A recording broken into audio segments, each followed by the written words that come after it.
जय हिंद दोस्तों। स्वागत है आपका हमारे YouTube चैनल में। एक बार फिर से मैं आपके सामने एक नई वीडियो के साथ आया हूँ। और जैसा कि हमारा प्रोग्राम चल रहा है यूपीएससी गाइडेंस प्रोग्राम, और उस प्रोग्राम के अंतर्गत हम अपना एक सब्जेक्ट प्रारंभ कर चुके हैं। जैसे कि हम उस सब्जेक्ट के रूप में पॉलिटी को स्टार्ट करते हैं, भारत और उसकी राज्य व्यवस्था। तो यूपीएससी से संबंधित जितने प्रश्न हैं और जितने महत्वपूर्ण टॉपिक है, उन टॉपिकों के बारे में मैं आपको एक एक करके विश्लेषण के साथ बता रहा हूँ। जैसे कि डीडी वासु, लक्ष्मीकांत और एनसीईआरटी का हमारा जो कंपाइलेशन है, उन तीनों को मर्ज करके हम अपने नोट्स तैयार कर रहे हैं। हमारी टीम इस पे काफी वर्क कर रही है। तो मैं एक बार फिर से आपसे अनुरोध करूंगा कि हमारे चैनल को प्लीज सब्सक्राइब कीजिए, शेयर कीजिए, ताकि हमारा कॉन्फिडेंस और बिल्ड हो और हम आपके लिए जितनी भी यूपीएससी पीसीएस से संबंधित फैक्ट और कॉन्सेप्चुअल जानकारी है वो आप तक पहुंचा सकें। तो इसी के साथ आज मैं एक नया टॉपिक लेके आ रहा हूँ। इससे पहले वीडियो में मैं बता चुका हूँ कि भारतीय संविधान के बारे में, कि भारतीय संविधान बेसिकली रूप से है क्या, उसके अंतर्गत मूल संविधान में क्या क्या प्रावधान किए गए थे और वर्तमान संविधान में क्या क्या प्रावधान किए गए हैं। और उसी के तहत मैंने आपको बताया था कि जो कुछ एक बेसिक टर्मिनोलॉजी होती है जिससे यूपीएससी और पीसीएस में संबंधित क्वेश्चन पूछे जाते हैं। जैसे कि मैं आपको संवैधानिक, संविधि और पूर्व संवैधानिक और संविधानिकता जैसे शब्दों का विश्लेषण कर चुका हूँ और बहुत ही आसान तरीके से मैंने उनके बारे में आपको बताया था। तो अगर आपने वो वीडियो नहीं देखी है तो उस वीडियो को अंत तक जरूर देखें, क्योंकि काफी अच्छी है और आपके लिए काफी बेनिफिट देगी वह वीडियो। ठीक है, तो मैं अब आपके सामने एक नया टॉपिक लेके आ रहा हूँ कि भारतीय संविधान। भारतीय संविधान ये जो टॉपिक है आपके, मैं मेंस और प्री दोनों के हिसाब से लेके चल रहा हूँ। जहाँ फैक्ट की जानकारी होती है मैं फैक्ट के बारे में बताता हूँ, जहाँ यूपीएससी ने क्वेश्चन पूछा जा चुका है वहां क्वेश्चन के बारे में आपको बताता हूँ, और जहां आंसर राइटिंग का तरीका होगा तो मैं उसके लिए भी आपको एक वीडियो बनाऊंगा उसके लिए कि मेंस में आंसर राइटिंग किस तरीके से लिखनी चाहिए, किस तरीके से आप अपने आप को सर्वोपरि बना सकते हैं, जो अन्य प्रतिनिधि होते हैं, जो अन्य उम्मीदवार होते हैं, उनसे किस तरीके से आप अपने आप को अलग कर सकते हैं। तो उसके बारे में भी एक संपूर्ण जानकारी दूंगा वीडियो आंसर राइटिंग के माध्यम से। तो फिलहाल हम शुरू करते हैं अपना नया टॉपिक, जिसका नाम है संविधान का निर्माण आवश्यक क्यों है। हमने संविधान तो पढ़े थे कि संविधान था क्या, क्या क्या प्रावधान थे। अब संविधान का निर्माण आवश्यक है। जैसे कि आजादी, हम 15 अगस्त 1947 को आजाद हुए थे, तो उससे पूर्व भी संविधान के निर्माण की आवश्यकता महसूस की गई, क्योंकि हम क्या थे, एक लोकतांत्रिक देश है और लोकतांत्रिक देश में आवश्यकता होती है कि एक विधि होनी चाहिए जिसके माध्यम से आप क्या करें, शासन को संचालित कर सको। और उस विधि में क्या होनी चाहिए, एक तार्किकता होनी चाहिए, निरंकुशता नहीं होनी चाहिए। दूसरी ओर शासन सीमित होना चाहिए, व्यक्ति के मौलिक अधिकारों को विशेषता दी जानी चाहिए और मौलिक कर्तव्य उसमें होने चाहिए, और राज्य के नीति निर्देशक तत्व। तो ये सारे ही लोकतांत्रिक जो गुण है, जिसे हम कह सकते हैं भारतीय संविधान का आत्मदर्शन या भारतीय संविधान की आत्मा, या भारतीय संविधान के दर्शन के रूप में इन तीन चीजों को हम जानते हैं। क्या क्या? पहली चीज फंडामेंटल राइट, मूल अधिकार, दूसरा नीति निर्देशक और तीसरा मूल कर्तव्य। तो इन तीन कर्तव्यों को क्या है, भारतीय संविधान में समाहित किया गया है। तो इसी के माध्यम से हमारे संविधान का निर्माण किया गया, क्योंकि किसी भी राष्ट्र में अगर आपको लोकतांत्रिक शासन संचालित करना है तो वहां पे एक शासन, एक विधि का होना आवश्यक होता है। तो भारतीय संविधान में विधि क्या है, सर्वोच्च है। यहाँ ना तो किसी राजा का शासन है, ना किसी एक व्यक्ति का शासन है, और ना ही किसी व्यक्ति का शासन है, ना किसी राजा का शासन, और ना ही निरंकुशता है। यहाँ क्या है, जनता का शासन है, जनता शासक है, जनता प्रतिनिधि है और जनता ही सरकार है। अगर आप कहो कि किसी भी लोकतांत्रिक देश में अगर वहां लोकतंत्र स्वतंत्र रूप से उपलब्ध है तो वहां ब्यूरोक्रेसी क्या हो जाती है, सीमित हो जाती है, कम हो जाती है। ब्यूरोक्रेसी के कहने का मतलब है कि जो आपका प्रशासन के अंदर जो अधिकारी उपलब्ध होते हैं या जो कार्यरत होते हैं, तो वो क्या, तो उनकी जो सीमितता होती है वो कम हो जाती है, क्योंकि जनता के द्वारा चुने हुए प्रतिनिधि क्या करते हैं, संसद के माध्यम से कानून का निर्माण करते हैं, और उसी कानून को क्या होता है, जनता के समक्ष लाया जाता है और चलाया जाता है। शासन को उसी के माध्यम से चलाया जाता है। तो ये क्या होता है, एक लोकतांत्रिक शासन की विशेषता होती है। दूसरा क्या होता है, लोकतांत्रिक शासन में अगर किसी समाज को आपने नियंत्रित करना है तो आपके लिए दो चीजें आवश्यक हो जाती है। तो मेरा टॉपिक, जैसे कि मैं बोल रहा था आपको, संविधान का निर्माण आवश्यक क्यों है।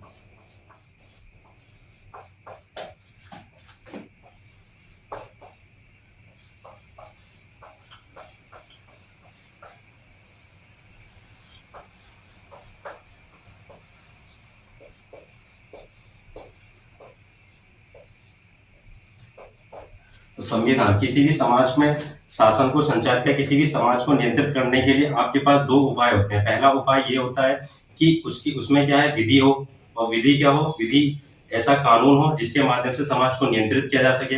दूसरा, उस समाज में नैतिकता उपलब्ध होनी चाहिए जो कि क्या कर सके, अपने अनुसार क्या कर सके कि नैतिकता के आधार पे समाज के लिए संचालित किया जा सकता है। अगर नैतिकता की बात करते हैं तो ये आपको बहुत ही रेयर केस में देखने को मिलेगी। अगर हम चाहते हैं, जैसे गांधी जी के विचारों में आपने होगा कि ना तो कोई कानून हो, ना कोई विधि हो, ना किसी शासक का शासन हो।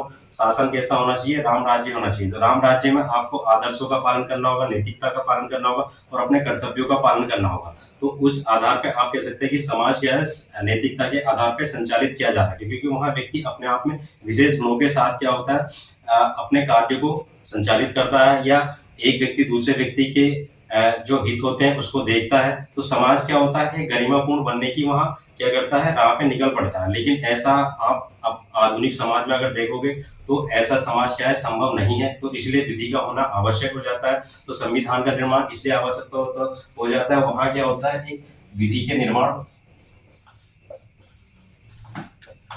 दूसरा, नैतिकता। तो संविधान का निर्माण क्यों है? समाज को नियंत्रित करने के लिए।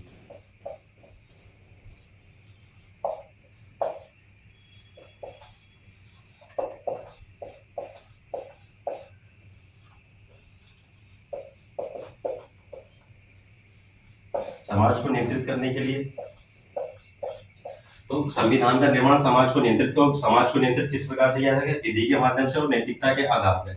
तो इसी आधार पर क्या है, हम अपने शासन को संचालित करते हैं। तो भारत में क्या है, विधि का शासन है। यहाँ विधि को सर्वोच्चता दी गई। यहाँ किसी व्यक्ति विशेष को कोई सर्वोच्चता नहीं दी गई, चाहे वो प्रधानमंत्री हो, राष्ट्रपति हो या XYZ कोई भी व्यक्ति हो। हर एक व्यक्ति समान है और समान व्यक्ति क्या है, विधि के अंतर्गत कार्य करेगा। ठीक है, तो ये क्या है, विधि का शासन है। दूसरी ओर भारत में जो संसदीय शासन प्रणाली के माध्यम क्या है, मतलब शासन संचालित होता है। तो यहाँ संसदीय शासन प्रणाली और संसदीय शासन प्रणाली के माध्यम से ही विधि का निर्माण किया जाता है। और मैंने आपको बता दिया कि नैतिकता के आधार पर समाज को नियंत्रित किया। तो ये क्या है, विधि के शासन के माध्यम। अब विधि का जो शासन क्या होता है, इसको हम सीमित शासन कह देते हैं, लोकतांत्रिक शासन कह देते हैं। तो यूपीएससी आपसे बार बार क्वेश्चन पूछ लेती है कि विधि के शासन से क्या तात्पर्य, सीमित शासन से क्या तात्पर्य और लोकतांत्रिक शासन से क्या तात्पर्य। तो इसी का विधि के शासन को हम अन्य नाम से अगर हम जाने तो क्या बोल सकते हैं हम, लोकतांत्रिक शासन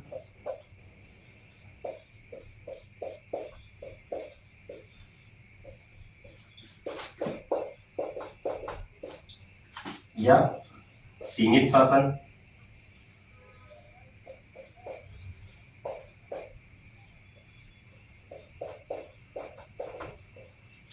सीमित शासन, तो इसको हम क्या बोल सकते हैं, विधि का शासन, लोकतांत्रिक शासन या सीमित शासन। इसका तात्पर्य यही होता है कि यहाँ क्या होता है, विधि को सर्वोच्चता दी जाती है, संविधान को सर्वोच्चता दी जाती है, लोकतंत्र को मजबूती प्रदान करने के लिए इन चीजों की आवश्यक। क्योंकि अगर आप संविधान का निर्माण, जहां लोकतांत्रिक शासन हुआ, जनता क्या होती है, जनार्दन होती है। आप संसद में किसी प्रतिनिधि को कौन भेजता है, जनता प्रत्यक्ष रूप से भेजती है। अगर प्रधानमंत्री किसको बनाना होता है लोकतांत्रिक शासन में, जनता बनाएगी। संविधान कौन बनाता है, जनता बनाएगी। तो ये सारे एक जो हम शब्द देख सकते हैं, एक टर्मिनोलॉजी देख सकते हैं, इसमें पूर्ण रूप से एक ही चीज स्पष्ट रूप से सामने आ रही है। यहाँ क्या है, जनता ही जनार्दन है और जनता के जनार्दन होने का मतलब क्या है, लोकतांत्रिक शासन है। और यहाँ जो सर्वोच्चता दी जा रही है, जनता को दी जा रही है। तो ये जरूरी होता है। और इस सीमित शासन का कहने का मतलब क्या हो जाएगा, इसका मतलब ये हो जाएगा कि यहाँ क्या है, शक्ति का पृथक्करण का सिद्धांत जो है यहाँ लागू किया जाता है। यानी कि सीमित कहने का मतलब है कि एक तंत्र दूसरे तंत्र को सीमित करता है। जैसे भारत के संविधान में अगर आप देखोगे तो यहाँ क्या है कि कार्यपालिका, विधायिका और न्यायपालिका एक दूसरे के क्या है, मतलब एक दूसरे को क्या करते हैं, नियंत्रित करने की कोशिश करते हैं। जो विधायिका के द्वारा यदि कोई कानून या नियम बना दिया जाएगा तो उसमें कार्यपालिका क्या करेगी, उसको संचालित करने की कोशिश करेगी। अगर कार्यपालिका उसको संचालित या विधायिका के द्वारा वो कानून सही रूप से नहीं बनाया गया तो न्यायपालिका उसमें हस्तक्षेप करेगी।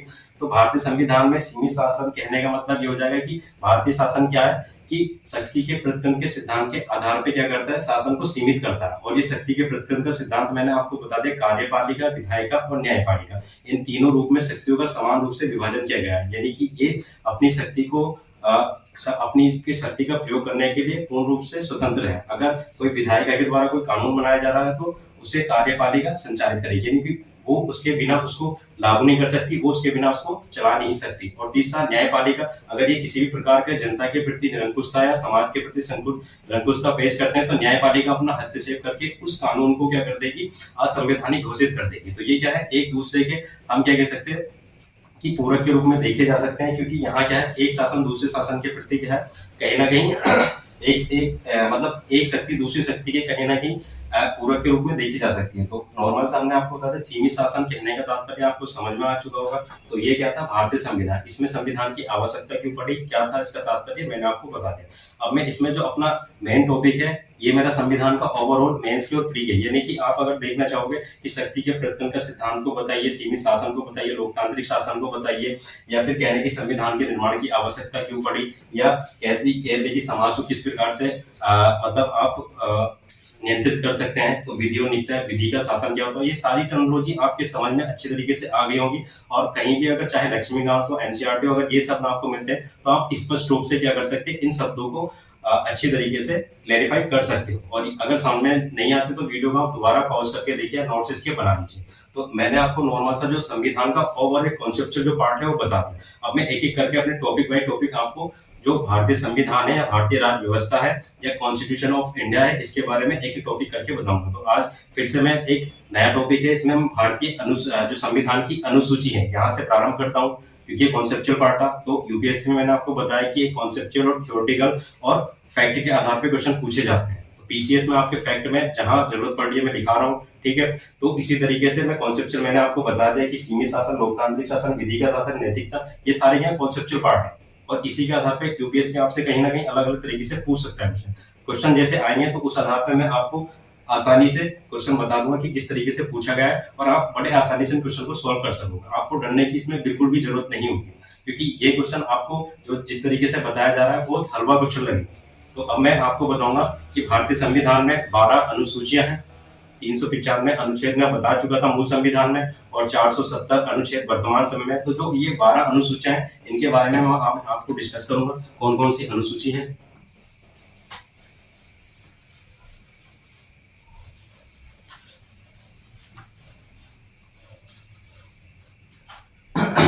मैं जो अनुसूची बता रहा हूँ ये आपको रटने की बिल्कुल भी जरूरत नहीं है, क्योंकि एक अनुसूची दूसरी अनुसूची से कहीं ना कहीं रिलेट करेगी, और वो क्या करती है, आपको बड़ी आसानी से समझ में आ जाएगी। क्योंकि यूपीएससी हर बार दूसरी अनुसूची, तीसरी अनुसूची, या 9वीं अनुसूची या 10वीं अनुसूची से क्वेश्चन पूछ लेता है। तो क्वेश्चन का जो हमारे लिए जो महत्वपूर्ण अनुसूची हो जाती है, पीसीएस में आपको अनुसूची 4 पूछ ली जाती है, अनुसूची 5 और 6 पूछ ली जाती है, अनुसूची 7 भी पूछ ली जाती है, कभी कभी अनुसूची 9 और 10 तो यूपीएससी की फेवरेट है। तो ये जो अनुसूचियां, दूसरी अनुसूची भी काफी बार पूछी गई है। तो ये जो अनुसूचियां है कौन सी, इसमें क्या है, क्या क्या प्रावधान है, वो मैं आपको बताऊंगा।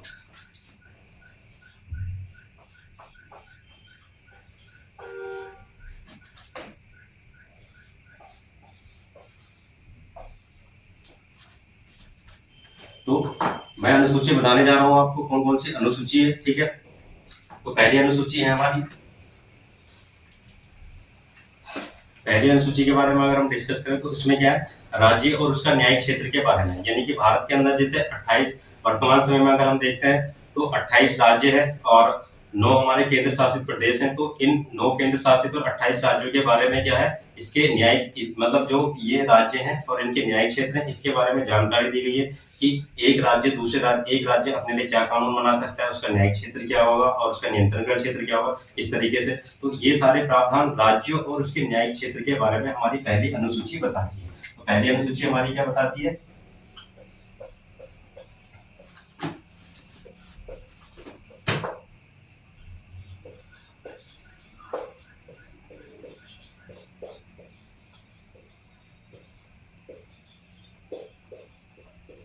पहली अनुसूची राज्य और उनके न्यायिक क्षेत्र के बारे में बताते हैं, और इसी में इसका दूसरा पार्ट है पहली अनुसूची का। ये तो ए पार्ट बोल सकते हो आप, इसको बी पार्ट बोल सकते हो। इसमें क्या है, संघ और राज्य क्षेत्र, संघ और राज्य क्षेत्र एवं उनके जो न्यायिक क्षेत्र है उसके बारे में जानिए। यानी कि आप इसको नॉर्मल से ये बोल सकते हैं कि जो यूटी है, केंद्र शासित प्रदेश है, उनके उनके प्रशासन और उनके जो क्षेत्र है उसके बारे में जानकारी दी गई है। तो दूसरा हमारा क्या हो जाएगा, यूटी के बारे में आप इसको देख सकते हो।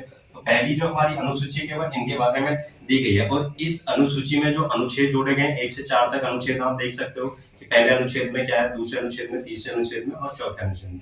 तो हमारी पहली अनुसूची राज्य और उसका न्यायिक क्षेत्र और यूटी और उसके प्रशासन के बारे में किस प्रकार से किया जाएगा। तो पहली अनुसूची हमारी यहाँ से कंप्लीट हो जाती है। आपको रटना कुछ नहीं है इसमें, क्योंकि किसी भी राष्ट्र का निर्माण किससे होता है, राज्य से, और राज्य में पहली अनुसूची है तो राज्यों का निर्माण हो गया। राज्यों के निर्माण में क्या है, उसके राज्यों के बारे में, उसके जो क्षेत्र है किस प्रकार से क्या से शासन होगा वो, तो और दूसरा उसका क्या, उसका न्यायिक क्षेत्र कहाँ तक होगा, कैसे उसमें, तो ये नॉर्मल सा रटने की कोई जरूरत नहीं, आप दिमाग में सेट कर लिए राज्य एवं उसका न्यायिक क्षेत्र।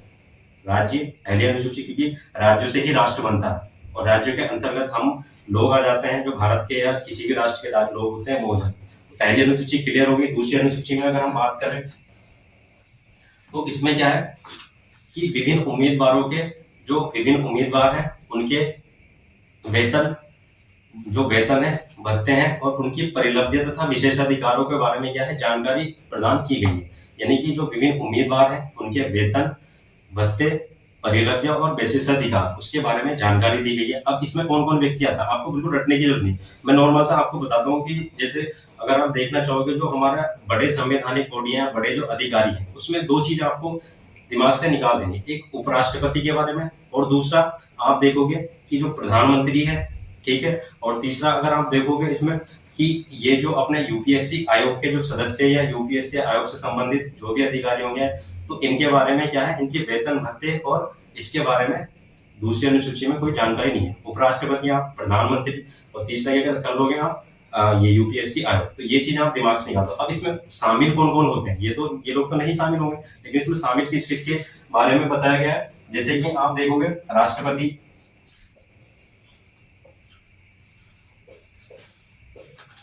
राज्यपाल, राष्ट्रपति, राज्यपाल,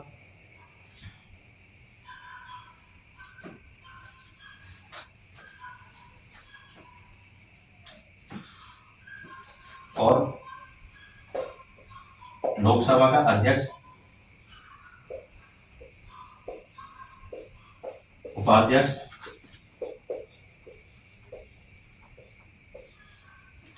राज्यसभा का सभापति और उपसभापति। अब यहाँ जो उपराष्ट्रपति नहीं कहने का मतलब था कि यानी कि सभापति के रूप में उसको वेतन भत्ते और परिलब्धता विशेषाधिकार प्रदान किए जाते हैं, तो इसलिए राष्ट्रपति को यहाँ क्या है, उसके राष्ट्रपति के रूप में नहीं, ना कि बल्कि सभापति के रूप में उसको वेतन भत्ते और परिलब्धता प्रदान की जाती है। तीसरा इसके बाद हमारा हो जाता है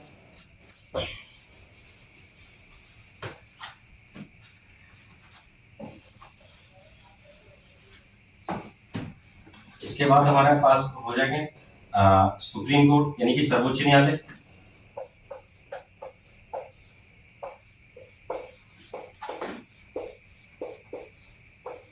फिर हमारे पास कैग हो जाएगा, इसको भारत का महालेखा एवं नियंत्रक परीक्षक यानी कि composite attorney general of India बोला जाता है इसको, ठीक है। तो ये हो जाएगा, तो ये तो हमारे केंद्र के हो जाते हैं। अब राज्य के संबंध में अगर हमने पहले आपको राज्यपाल बता दिया, फिर उसके बाद हमारे राज्य की जो विधानसभा होती है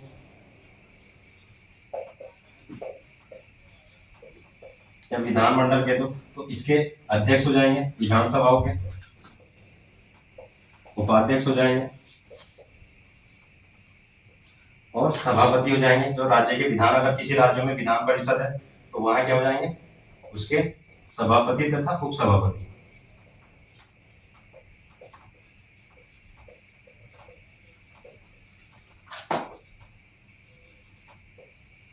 यानी कि विधान परिषद के, तो ये हो गया। फिर हमारे इसके बाद क्या हो जाएगा, राज्य के अंतर्गत जैसे प्रत्येक राज्य में हाई कोर्ट होता है, तो हाई कोर्ट के जो न्यायाधीश हो जाएंगे ये, तो आपको नॉर्मल सा याद क्या रखना है, राष्ट्रपति, राज्यपाल, लोकसभा अध्यक्ष और लोकसभा उपाध्यक्ष, राज्यसभा सभापति, उपसभापति, सर्वोच्च न्यायालय के न्यायाधीश और भारत का महालेखा एवं नियंत्रक परीक्षक और राज्य की जो विधानसभाएं होती हैं उसके अध्यक्ष एवं उसके उपाध्यक्ष और राज्य जो राज्य में जिन 6 राज्यों में जो विधान परिषद है उनके सभापति और उपसभापति हो जाएंगे। और इसके बाद हो जाएगा जो हाई कोर्ट होते हैं यानी कि जो उच्च न्यायालय होते हैं उसके जो न्यायाधीश होते हैं उनके वेतन, भत्ते और उनकी परिलब्धता विशेष अधिकारों के बारे में दूसरी अनुसूची में प्रावधान किया गया। इसके बाद आती है हमारी तीसरी अनुसूची।